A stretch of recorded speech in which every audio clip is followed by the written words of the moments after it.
नमस्कार। आज हम डिस्कस करेंगे गिरिराज पत्रिका, जो कि हिमाचल प्रदेश की साप्ताहिक पत्रिका है। गिरिराज पत्रिका डिस्कस करेंगे। हिमाचल प्रदेश की साप्ताहिक पत्रिका है। फरवरी 2026 का गिरिराज पत्रिका का ये हम पहला पार्ट आज डिस्कस करेंगे।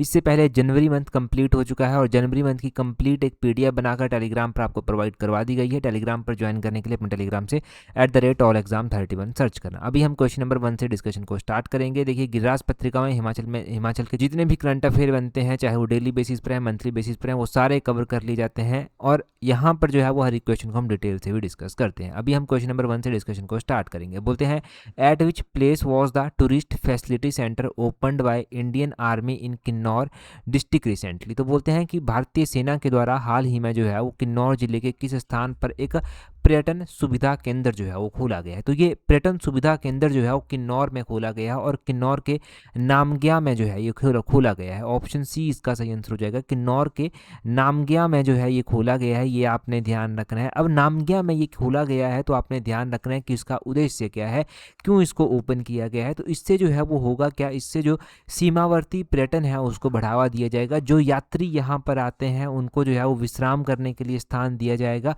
उनको जलपान, उनको कोई भी पानी पीना है, आराम करना है थोड़ा सा, तो वो भी सुविधा उनको यहाँ पर जो है वो दी जाएगी।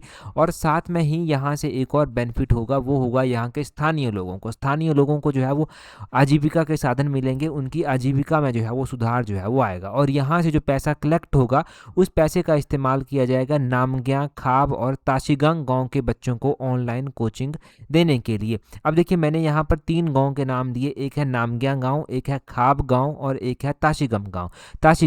नामग्या तो आप पढ़ ही रहे हैं कि नामग्या जो है वो नामग्या एक गांव है और नामग्या और खाब ये दोनों आपने जीके में भी पढ़े हुए हैं। जब सतलुज नदी और स्पीति नदी के बारे में पढ़ते हैं, स्पीति नदी जो है वो सतलुज नदी के साथ जो है वो खाब नामक स्थान पर मिलती है। खाब नामगिया के समीप जो है वो आता है, तो यहाँ पर हमने ये भी पढ़ा हुआ है। ताशीगंग की बात करते हैं तो 2 ताशीगंग हैं हिमाचल में। एक ताशीगंग जो है वो, एक तो आता है ये किन्नौर वाला, एक लाहौल स्पीति वाला भी आता है। लाहौल स्पीति वाला ताशीगंग अलग से है, जहाँ पर हाईएस्ट पुलिंग बूथ जो है वो अलग से है, परंतु ये किन्नौर वाला ताशीगंग जो है हम यहाँ पर डिस्कस कर रहे हैं। तो ठीक है, ये आपने जो है वो ध्यान रखना है सारा का सारा इसके बारे में। इतना आपने यहाँ से जान लिया। अगला क्वेश्चन देखते हैं हमारे पास क्या पूछा गया है। अगले क्वेश्चन में बोलते हैं, recently Dalai Lama won which award for best audio book narration and storytelling recording. अब बोलते हैं कि हाल ही में दलाई लामा ने सर्वश्रेष्ठ ऑडियो बुक कथन और कहानी कहने वाली रिकॉर्डिंग के लिए कौन सा पुरस्कार जीता है। तो अभी दलाई लामा को जो है वो अवार्ड दिया गया है और इनको ग्रैमी अवार्ड जो है वो दिया गया है। ऑप्शन सी सही आंसर है। ग्रैमी अवार्ड जो है वो इनको दिया गया है। तो थोड़ा सा डिटेल से जानेंगे इस ग्रैमी अवार्ड जो इनको दिया गया है उसके बारे में। देखिए, 14th दलाई लामा है जिनका नाम तेंजिन ग्यात्सो है। इनको ग्रैमी अवार्ड जो है वो दिया गया है। ग्रैमी अवार्ड इनको 68th annual Grammy award function में जो है वो दिया गया है। 1 फरवरी 2026 को इनको दिया गया। इनको दिया क्यों गया? इनको बेस्ट ऑडियो बुक नरेशन और स्टोरी टेलिंग रिकॉर्डिंग के लिए जो है ये अवार्ड दिया गया है। ये इनकी एल्बम है वो, जो कि द एल्बम मेडिटेशन, इनकी एल्बम है मेडिटेशन कर ये जो है वो रिफ्लेक्ट करती है his holiness the Dalai Lama which features the teaching on peace. इनके शांति के ऊपर जो है वो इनकी टीचिंग, जो इनका कंपैशन है। म्यूजिक जो यहाँ पर है, म्यूजिक यहाँ पर जो डाला गया है वो उस्ताद अमजद अली खान का म्यूजिक जो है वो डाला गया है। उनके सॉन्ग्स यहाँ पर डाले गए हैं। This is not the first time, कि ये पहली बार नहीं हुआ है कि किसी ऐसे पर्सन को ये अवार्ड दिया गया हो जो not belonging to the world of entertainment, जो एंटरटेनमेंट के दुनिया से, मतलब जो एक्टर वगैरह नहीं है, उसको ये अवार्ड दिया गया। इससे पहले भी ऐसे हो चुका है।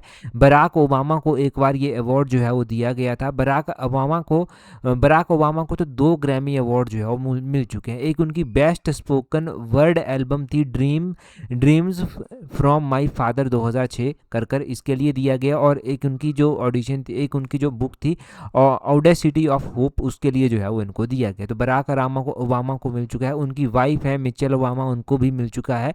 ये इनकी बेस्ट स्पोकन वर्ड एल्बम थी जिसका नाम था फॉर हर मेमोरीज बिकमिंग 2020 और and the light we carry. इनके लिए इनको ये अवार्ड जो है वो मिल चुके हैं। तो बराक ओबामा का नाम भी आपने यहाँ पर थोड़ा सा जान लिया, साथ में ही आपने उनकी पत्नी का नाम और दलाई लामा का नाम भी जो है वो यहाँ पर जान लिया। दलाई लामा का नाम ज़्यादा इंपॉर्टेंट हो जाता है क्योंकि वो हमारे हिमाचल से संबंध जो है वो रखते हैं। हिमाचल से ही ये मुख्य रूप से तिब्बतन सरकार जो है वो चलती है। हिमाचल में बहुत सारी मोनेस्ट्रीज हम पढ़ते हैं, फेयर फेस्टिवल हम पढ़ते हैं, तो ये सारी चीज़ें कहीं ना कहीं पर इनके साथ जुड़ती हैं और इसलिए हम इन चीज़ों को जो है वो पढ़ रहे हैं। इसलिए जो है हम इन चीज़ों को जो है वो एग्ज़ाम से रिलेट कर रहे हैं, जो करंट अफेयर में पूछे जा सकते हैं। देखिए अभी तक अगर आप ऑनलाइन एग्ज़ाम्स का रिस्पॉन्स देखेंगे तो काफ़ी अच्छा रिस्पॉन्स है। तो ऑनलाइन एग्ज़ाम्स के लिए जो है ये क्वेश्चंस इंपॉर्टेंट है, as well as offline exams जो हुए हैं वहाँ पर तो आपको पता ही है कि कोई भी एग्ज़ाम ऐसा नहीं है जहाँ से इस गिरा सीरीज से क्वेश्चन ना पूछे गए हों। ये तो आप पेपर उठाकर और वीडियोस देखेंगे तो पता चल जाएगा। अगला क्वेश्चन देखिए, बोलते हैं which scheme has been run by the government to quickly dispose of the problems of people by going to the panchayat level by ministers and administrative officials. तो बोलते हैं कि मंत्री और प्रशासनिक अधिकारियों द्वारा पंचायत स्तर पर जाकर जनता की समस्याओं का त्वरित निस्तारण करने के लिए सरकार के द्वारा कौन सी योजना जो है वो चलाई गई है। अब सरकार ने एक योजना जो है वो चलाई गई है। अब देखिए यहाँ पर 4 योजनाएं दी गई हैं। पहले इन योजनाओं के नाम आप एक बार पढ़ लीजिए कि कौन कौन सी योजनाएं यहाँ पर दी गई हैं। यहाँ पर सरकार गांव के द्वार योजना दी गई है, सरकार आपके द्वार योजना दी गई है, यहाँ पर सरकार अब घर योजना दी गई है, सरकार मेरे द्वार योजना जो है वो दी गई है। अब आखिर ये योजना है कौन सी, जिस योजना के तहत जो है वो मंत्री या प्रशासनिक अधिकारी साथ में जाकर जो है वो लोगों की समस्याओं को जो है एकदम से हल कर देते हैं। तो ये योजना है सरकार गांव के द्वार। सरकार गांव के द्वार ऑप्शन ए जो है वो इसका सही आंसर है। अभी क्यों ये चर्चा में आई, क्योंकि जो उद्योग, संसदीय कार्य तथा श्रम एवं रोजगार मंत्री हैं हर्षवर्धन चौहान, इनकी अध्यक्षता में जो है वो नाहन विधानसभा क्षेत्र में जो है वो एक सरकार के गांव द्वार प्रोग्राम जो है वो आयोजित किया गया। यहाँ पर बनेठी गांव है जहाँ पर ये जो है वो आयोजित किया गया, इसलिए जो है ये चर्चा में जो है वो आई। तो इसलिए चर्चा में आई। हमें तो उतना पढ़ना है जितना हमारा एग्जाम में जो है वो इंपॉर्टेंट रहेगा डाटा, या फिर हमें इतना पढ़ना है कि हिमाचल प्रदेश एग्जाम जो है वो क्लियर हो सके। तो इतना सब जानने के बाद अगले क्वेश्चन की ओर चलते हैं। नेक्स्ट क्वेश्चन में देखते हैं हमसे क्या पूछा गया है। अगले क्वेश्चन में हमसे बोलते हैं what is name of scheme launched to promote people's involvement in plantation and forest conservation efforts. तो बोलते हैं कि वृक्षारोपण और वन संरक्षण प्रयासों में लोगों की भागीदारी को बढ़ावा देने के लिए शुरू की गई योजना का नाम क्या है।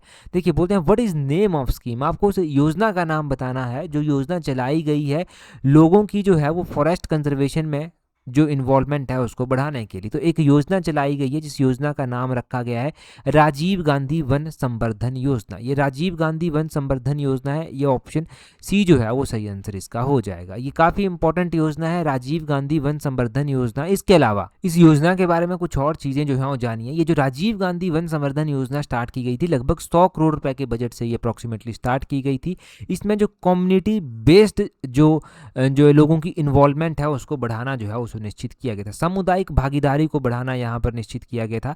यहाँ पर जो महिला मंडल हैं, युवा मंडल हैं, स्वयं सहायता समूह हैं, उनको जो है वो उनकी इन्वॉल्वमेंट यहाँ पर इंश्योर करने की कोशिश की गई और उनके सहयोग से जो बंजर भूमि है उसको फलदार भूमि में कन्वर्ट करना, मिश्रित पौधे वहाँ पर लगाए जाएं, जैव विविधता को बढ़ावा दिया जाए, ये सब चीज़ें जो है वो इंश्योर करना जो है वो रखा गया है टारगेट। अब राजीव गांधी वन संवर्धन योजना के बारे में आपको पता चल गया। कुछ और भी क्या ऐसी योजनाएं हैं फॉरेस्ट से रिलेटेड जो आपको याद रखनी चाहिए, जो एग्जाम पॉइंट ऑफ व्यू से इंपॉर्टेंट है। वैसे ही आप एक और योजना याद रखें, वो है मुख्यमंत्री वन विस्तार योजना। ये है हमारी मुख्यमंत्री वन विस्तार योजना। ये जो मुख्यमंत्री वन विस्तार योजना है इसका ध्यान रखना है, ये जो है वो अगस्त महीने में लॉन्च की गई थी। अगस्त 2023 को जो था ये लॉन्च की गई थी। अगस्त 2023 को ये मुख्यमंत्री वन विस्तार योजना जो था वो लॉन्च की गई थी। इसका जो है वो एम क्या था, इसका ऑब्जेक्टिव क्या था, उद्देश्य क्या था इसका उद्देश्य ये था कि ग्रीन कवर यानी कि जो हरे भरे पौधों का कवर है उसको जो है वो स्टेट में बढ़ावा दिया जाए, और ग्रीन कवर को बढ़ावा देने के लिए ये योजना चलाई गई थी। इस योजना के तहत जो है वो प्लांटेशन ओवर 500 हेक्टेयर जमीन में जो है प्लांटेशन करना था। जो बैरन लैंड है, जो बंजर भूमि है, 500 एकड़ ऐसी भूमि देखनी है जो बंजर भूमि है और वहाँ पर जो है प्लांटेशन करनी है। और ये 2024-25 का टारगेट जो है वो रखा गया था इस मुख्यमंत्री वन विस्तार योजना के तहत। तो ध्यान रखना है कि ये योजना जो था वो लॉन्च कब की गई थी, ये अगस्त 2023 में जो था वो लॉन्च की गई थी और 500 हेक्टेयर भूमि का ये टारगेट है, ये भी आपने जो है वो ध्यान रखना है।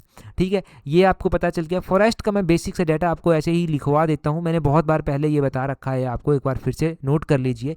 हिमाचल प्रदेश का जो ऑफिशियल डाटा है इकोनॉमिक सर्वे का, इकोनॉमिक सर्वे कौन से ईयर का जी ये भी पता होना चाहिए। तो इकोनॉमिक सर्वे 2024-25 का जो हमारे पास अभी तक अवेलेबल है, क्योंकि अभी 2025-26 का भी आएगा, अभी तक आया नहीं है। 2024-25 का जो इकोनॉमिक सर्वे है उसके अकॉर्डिंग जो टोटल एरिया है हिमाचल प्रदेश में फॉरेस्ट का वो 15,580 स्क्वायर किलोमीटर है, जो कि 27.99% जो है वो बनता है। और साथ में ध्यान रखना है कि जो टोटल फॉरेस्ट लैंड है, यानी कि टोटल जो है वो डेजिग्नेटेड फॉरेस्ट लैंड है वो कितने हैं, वो 37,948 स्क्वायर किलोमीटर है, जो कि अप्रोक्सीमेटली 68.16% जो है वो बनती है। इन दोनों के ऊपर क्वेश्चन पूछे जा चुके हैं और अभी आगे भी क्वेश्चन पूछे जाएंगे। आप देखेंगे कि आने वाले एग्जाम्स में कि यहाँ से जो है वो क्वेश्चन बने हैं एग्जाम में, ठीक है। ये ऐसे क्वेश्चन है, सदाबहार क्वेश्चन है, यहाँ से क्वेश्चन बनते ही बनते हैं, ये सदाबहार डाटा आपके लिए माना जाएगा।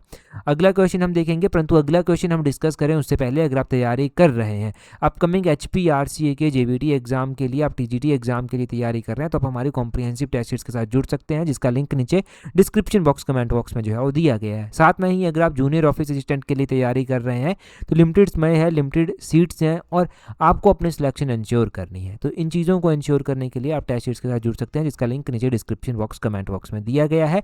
अभी हम अगला क्वेश्चन देखेंगे, बोलते हैं under which article of constitution post devolution revenue deficit. ये जो हम RDG की बात कर रहे थे ना, रेवेन्यू डेफिसिट ग्रांट की बात कर रहे थे, ये यहाँ पर वही बात जो है वो की गई है। Post devolution revenue deficit is provided to the state of India. संविधान के किस अनुच्छेद के तहत भारत के राज्यों को सत्ता हस्तांतरण के बाद राजस्व घाटे की भरपाई का प्रावधान जो है वो किया गया है। इंडियन कॉन्स्टिट्यूशन में बहुत सारे आर्टिकल जो है वो आते हैं और एक ऐसा ही आर्टिकल आता है जिसमें रेवेन्यू डेफिसिट ग्रांट का जो है वो प्रोविज़न जो है वो किया गया है। अब देखिए यहाँ पर कौन सा आर्टिकल आता है, उससे पहले हम ये भी जानेंगे कि ये रेवेन्यू डेफिसिट ग्रांट होती क्या है, क्यों ये चर्चा में आई। अभी जो है वो केंद्र सरकार का बजट आया, जिसके ऊपर मैंने अलग से एक वीडियो भी बनाई हुई है। उस बजट में ये कहा गया है कि डिसकंटिन्यू जो है वो स्टेट्स की इस रेवेन्यू डेफिसिट ग्रांट को जो है वो कर दिया जाएगा।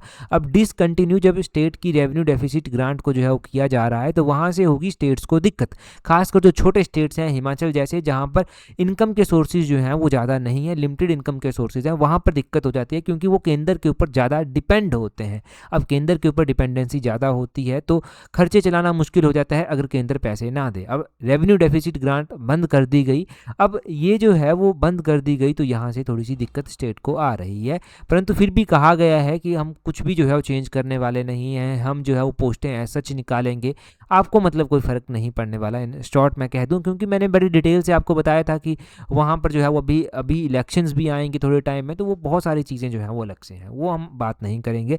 ये आर्टिकल कौन सा आता है, ये आर्टिकल 275 आर्टिकल आता है, ऑप्शन सी सही आंसर है। अब आर्टिकल 275 जो है वो काफ़ी इंपॉर्टेंट आर्टिकल है इंडियन कॉन्स्टिट्यूशन का। इसमें क्या बात जो है वो की गई है। अब क्वेश्चन पूछने वाला ऐसा भी पूछ सकता है कि post devaluation revenue deficit grant जो कि एक फाइनेंशियल एड स्टेट्स को दी जाती है वो कौन से आर्टिकल के तहत आती है, तब भी आपने आर्टिकल 275 जो है वो ध्यान रखना है। ठीक है, आर्टिकल 275 ध्यान रखेंगे, कोई दिक्कत तो नहीं है। ठीक है, बिल्कुल याद रहेगा आपको। अब हम यहाँ पर जो है वो फाइनेंस कमीशन के बारे में भी जो है वो जान लेते हैं, क्योंकि फाइनेंस कमीशन ही रिकमेंड करता है कि स्टेट्स को कितना पैसा देना है, उनका कितना शेयर होना चाहिए। अभी जो है वो फाइनेंस कमीशन की बात करना ज़रूरी है। फाइनेंस कमीशन जो है इससे रिलेटेड कौन सा आर्टिकल है, तो आर्टिकल नंबर 280 जो है वो आता है फाइनेंस कमीशन से संबंधित। फाइनेंस कमीशन के जो करंट चेयरमैन है वो कौन है, तो नीति आयोग जो है उसके एक चेयरमैन हुआ करते थे, वाइस चेयरमैन उसके हुआ करते थे डॉक्टर अरविंद पनगड़िया। ये जो है वो 16th फाइनेंस कमीशन के जो है वो चेयरमैन है। तो ये है 16th फाइनेंस कमीशन। तो 16th फाइनेंस कमीशन आपने ध्यान रखना है कि अरविंद पनगड़िया की अध्यक्षता में बनाया गया था। नीति आयोग के ये फॉर्मर चेयरमैन जो था वो हुआ करते थे, वाइस चेयरमैन ये हुआ करते थे। तो ये सब आपको जो है वो अरविंद पनगड़िया का भी नाम पता चल गया, 16th फाइनेंस कमीशन का पता चल गया आपको, पोस्ट जो आपकी post devaluation revenue deficit grant है उसका पता चल गया। ठीक है जी, ये चीज़ें क्लियर हुई। अगला क्वेश्चन देखिए क्या बोलते हैं। अगले क्वेश्चन में बोलते हैं Bhutti weaver corporation society limited, commonly जिसको बुटीको भी बोलते हैं, वॉज एस्टेब्लाइज्ड इन। तो बोलते हैं कि ये जो बुटीको थी इसकी स्थापना जो था वो कब की गई थी। बुटीको भी गिरिराज पत्रिका में आया था, एक आर्टिकल इसके ऊपर आया था। हम जानेंगे कि बुटीको क्या है, क्या इसका काम है और कब इसकी स्थापना की गई। देखिए कुल्लवी सॉल आपने देखे होंगे, कुल्लू के सॉल आपने देखे होंगे। तो ये कुल्लू के सॉल जो है ना इतिहास में आज़ादी से पहले के हैं।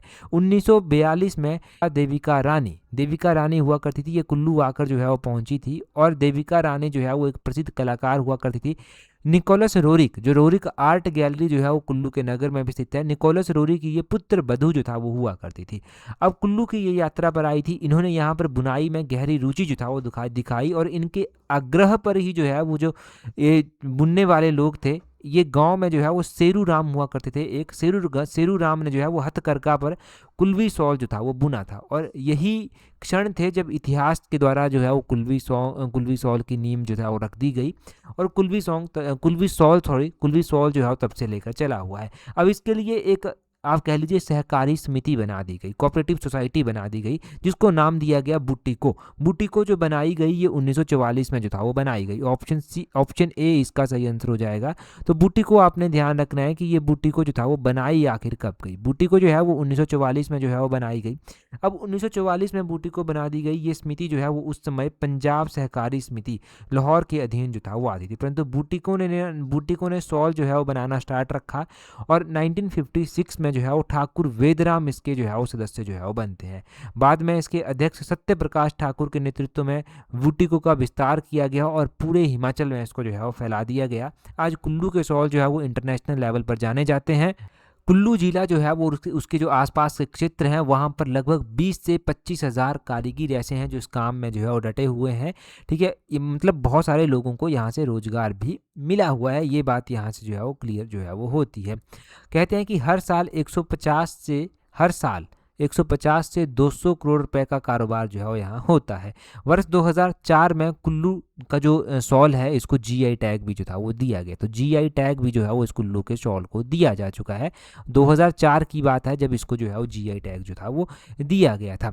और साथ में आपने ध्यान रखना है कि अभी इतना ज़्यादा इम्पोर्टेंट ये क्यों हो जाता है, क्योंकि जनवरी 2026 में जो है वो शिमला के रिज मैदान पर जो है वो MSME यानी कि माइक्रो स्मॉल मीडियम एंटरप्राइजेज जो है वो एक फेस्ट हुआ, जिसको हिम MSME फेस्ट बोला गया।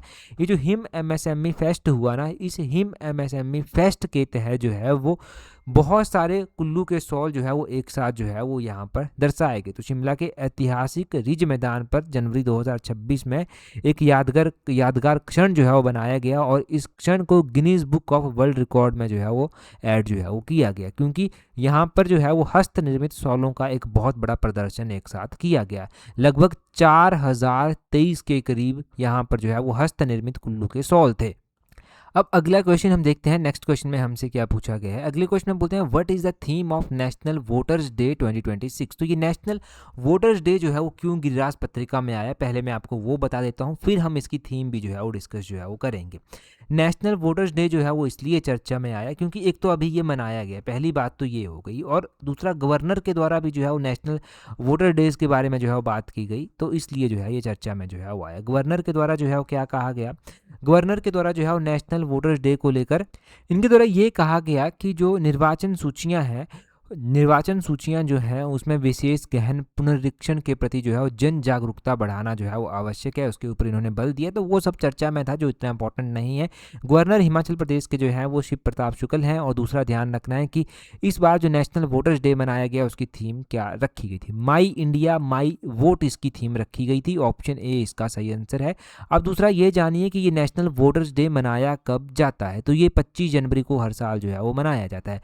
25 जनवरी को ये पूरे इंडिया में मनाया जाता है। 25 जनवरी 1971 को ही आपको पता है कि हिमाचल प्रदेश जो है ये इसको भी जो है वो पूर्ण राज्य का दर्जा दिया गया था। और दूसरा आपने ध्यान रखना है कि इसकी थीम 2026 में रखी गई थी my India my vote with the tagline, इसकी टैगलाइन रखी गई थी citizen at the heart of Indian democracy, यानी कि भारतीय लोकतंत्र के केंद्र में भारतीय नागरिक, ये इसकी थीम रखी गई थी। और इस साल जो नेशनल वोटर्स डे मनाया गया वो 16th नेशनल वोटर डे मनाया गया। 16वां जो है वो 16वां आपने ध्यान रखना है कि 16वां जो है ये मतदाता दिवस जो है वो मनाया गया। दूसरा आपने ध्यान रखना है कि इस डे को जो है वो क्यों नेशनल वोटर डे के रूप में मनाते हैं, क्योंकि 25 जनवरी 1950 को जो है वो 25 जनवरी 1950 को इलेक्शन कमीशन ऑफ इंडिया की स्थापना की गई थी। इलेक्शन कमीशन ऑफ इंडिया एक कॉन्स्टिट्यूशनल बॉडी है और आर्टिकल 324 के तहत इसकी स्थापना जो था वो की गई थी, तो इसलिए हम नेशनल वोटर्स डे जो है वो मनाते हैं। अब क्वेश्चन पूछने वाला ये भी पूछ सकते हैं कि नेशनल वोटर्स डे मनाना स्टार्ट कब किया गया था, तो पहली बार ये नेशनल वोटर्स डे जो है वो 25 जनवरी 2011 को जो था वो मनाया गया था। 25 जनवरी 2011 को पहली बार ये मनाया गया था।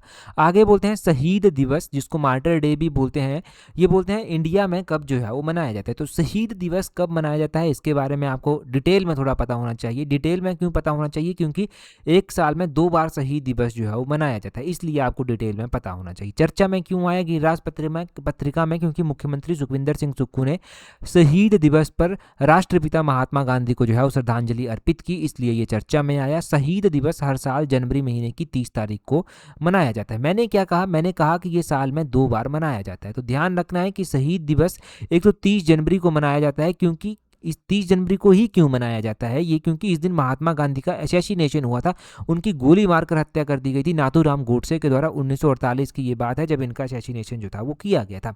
दूसरा आपने ध्यान रखना है कि दूसरी बार जो हम शहीद दिवस मनाते हैं वो कब मनाते हैं? वो हम शहीद दिवस मार्च महीने की 23 तारीख को जो है वो मनाते हैं। मार्च महीने की 23 तारीख को क्यों मनाया जाता है शहीद दिवस? क्योंकि मार्च 23 को जो है वो भगत सिंह, सुखदेव और राजगुरु, इन तीनों को जो है वो फांसी दी गई थी 1931 में। इन तीनों को जो है वो 1931 में फांसी दी गई थी मार्च 23 को, तो इसलिए ये शहीद दिवस हम मार्च 23 को भी मनाते हैं। तो ये दो आपने डेटें ध्यान रखनी है जब हम शहीद दिवस जो है वो मनाते हैं। दोनों ही काफ़ी इंपॉर्टेंट है। एक तो यहाँ से जीके के क्वेश्चन, स्टैटिक जीके के क्वेश्चन क्लियर होते हैं। दूसरा आपने जो है वो यहाँ से डिटेल में भी थोड़ा ध्यान रखना है। अगला क्वेश्चन देखिए, अब हमारे पास वन लाइनर क्वेश्चन चलते हैं। बोलते हैं गिनी इंडेक्स क्या मापता है? तो एक गिनी इंडेक्स आता है, ये आर्थिक असमानता को जो है वो मापता है। ये इकोनॉमी में बेसिक क्वेश्चन पूछा जाता है। गिनी इंडेक्स विश्व भर में आर्थिक असमानता को मापने के लिए लोकप्रिय है। इसका जो है, इसमें बोलते हैं जो गिनी नाम है ना, ये इंडेक्स जो है वो 0 से लेकर 100 के बीच में जो है वो वेरी करता है। मतलब जो स्कोरिंग होती है वो 0 से लेकर 100 तक होती है।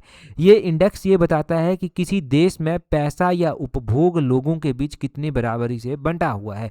विश्व बैंक की एक हालिया रिपोर्ट के अनुसार जो है वो भारत का जो गिनी इंडेक्स स्कोर है, इनके गिनी इंडेक्स में जो स्कोर है वो 25.5 है, जो काफ़ी सकारात्मक तस्वीर पेश करता है। ठीक है जी, ये सब चीज़ें जो है वो गिनी इंडेक्स के बारे में ध्यान रखनी है। आगे बोलते हैं भारतीय सेना द्वारा हाल ही में किन्नौर जिले में स्थानीय पर्यटन सुविधा को खोला गया। ये हमने पढ़ लिया है पहला ही क्वेश्चन। कहाँ पर ये पर्यटन सुविधा केंद्र खोला गया है? नामग्या किन्नौर में खोला गया है। बोलते हैं आगे, संजौली से हेलीकॉप्टर सेवाएं कब आरंभ हुई? तो संजौली से जो हेलीकॉप्टर सेवाएं आरंभ हुई वो 21 जनवरी 2026 को जो था वो स्टार्ट हुई। कब? 21 जनवरी 2026 को जो है ये स्टार्ट हुई। आगे बोलते हैं राष्ट्रीय मतदाता दिवस कब मनाया जाता है? राष्ट्रीय मतदाता दिवस जो है वो 25 जनवरी को जो है वो मनाया जाता है। 25 जनवरी को ये राष्ट्रीय मतदाता दिवस मनाया जाता है, जो हमने पढ़ा भी। सुकेत रियासत की राजधानी का नाम क्या था? तो सुकेत की राजधानी सुंदरनगर में जो था वो हुआ करती थी। सुंदरनगर में हुआ करती थी। काफ़ी टाइम से जीके मतलब हिमाचल जीके में जो है वो आप बहुत लैग कर रहे हैं, जो कि आने वाले एलाइड और बाकी एग्जाम्स में इम्पैक्ट कर सकता है, तो पीछे ना रहें। सुकेत रियासत के बारे में थोड़ा सा बता देता हूँ।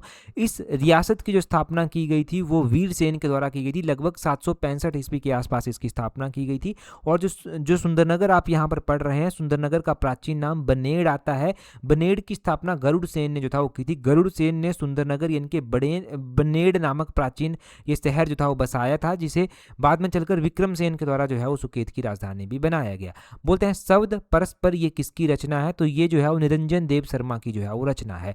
आगे बोलते हैं कि वर्ल्ड ऑर्गेनाइजेशन प्रॉपर्टेक्स 2025 के अनुसार सबसे बड़ा आबादी वाला शहर कौन सा है? तो ये जकार्ता जो है वो आता है।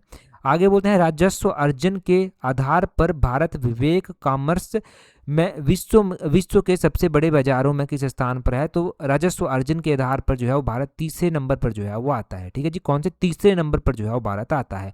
आगे बोलते हैं INS तारागिरी का निर्माण किसने किया है? तो ये गार्डनर रिच शिप बिल्डर्स एंड इंजीनियरिंग्स के द्वारा जो है वो किया गया है। तो INS तारागिरी का नाम आपने ध्यान रखना है। आगे बोलते हैं विश्व प्रसिद्ध हॉर्नबिल उत्सव किस राज्य में मनाया जाता है? तो ये तो जीके के क्वेश्चन है। ये हॉर्नबिल फेस्टिवल जो है वो नागालैंड में जो है वो मनाया जाता है। कहाँ पर? नागालैंड में ये मनाया जाता है। ये बिहू फेस्टिवल भी एक मनाया जाता है। आप ही बता दीजिए ये बिहू फेस्टिवल जो है वो कहाँ पर जो है वो मनाया जाता है। आगे बोलते हैं यूट्यूब के CEO कौन है? यूट्यूब जहाँ पर आप ये वीडियो देख रहे हैं, ऑल एग्जाम यूट्यूब चैनल पर, जिसको आपने सब्सक्राइब किया हुआ है, ये यूट्यूब के जो CEO हैं ये नील मोहन जो है वो इसके CEO हैं। नील मोहन का नाम आपने ध्यान रखना है। ये यूट्यूब के जो है वो CEO हैं।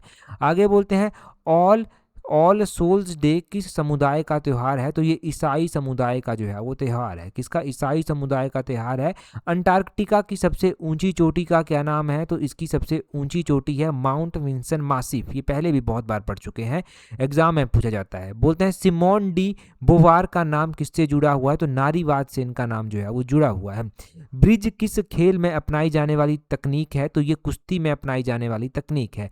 विश्व कैंसर दिवस हर साल कब मनाया जाता है? तो ये 4 फरवरी को जो है वो हर साल मनाया जाता है। तो इतना सब आपने यहाँ से ध्यान रखना है इन क्वेश्चंस के बारे में।